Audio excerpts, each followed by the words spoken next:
Hi everyone, welcome to my channel, the Information Hub channel. Guys, pakita ko lang to sa inyo ang napakagandang condominium. Tingnan nyo, punta tayo sa CR. Ito, tingnan nyo. Diba ang ganda? So ano kaya ang feeling nyo kung dito tayo makatira? Hindi na siguro ako aalis. Ito naman dito, lalagyan ng washing machine. So, mga gamit. So, ito yung bed. Ito pala yung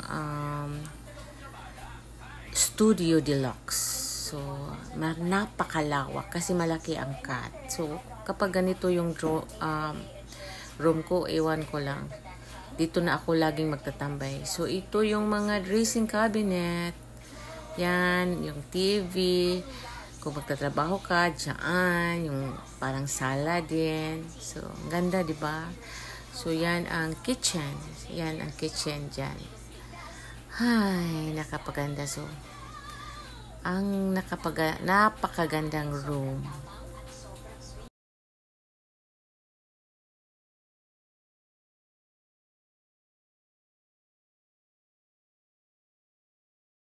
So, ito naman ang sink. O, tingnan mo, dito ka, dyan, maghuhugas. Yan, mga drawers. So, dito naman sa kabila, ang 2-bedroom. So, yun guys. Napakaganda. Yan.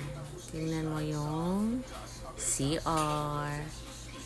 Glass lang naman. Wow, ito naman ang living room. Yan siya. Ay, sorry, 1BR pala to guys. Ay, ewan ko lang guys kung ako nagdo-dream talaga ako na magkaroon nito. Sana dito ako makatira, but I cannot afford for now. So, yan. Yan ang room niya. Wow, diba? Ganda. Super ganda. Ay, ang ganda talaga.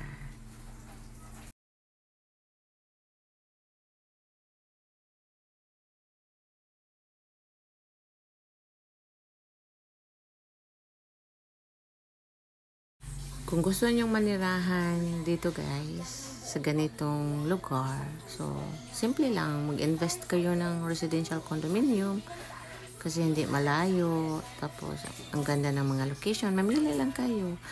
For this is Suites of Gordo actually guys. It's very nice dito sa Cebu.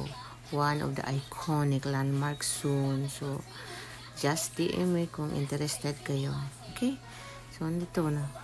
Ito yung 2BR. 2BR sa Vitali Suites. Kagandahan dito guys, ang laki ng mga CR.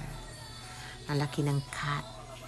Unlike sa ibang residential condominium, tag 20 SQM lang. Dito is 29 SQM yung studio deluxe nila. Yung 1BR 50 SQM. So, parang bahay na talaga. At hindi masyadong mahal. Para kang nasa hotel na ninirahan. Ang kwarto mo parang hotel setup kasi Singapore hotel like siya. So, super ganda. So, ito yung building sa the Suites at Gordo. Napakaganda. It's a glass building guys at malapit lang sa Ayala Center, Cebu. If you are interested, just DM me. Maganda talaga siya na project. At manage siya sa Ascot Limited. Just comment guys if you want some advice and recommendations. So thank you for watching.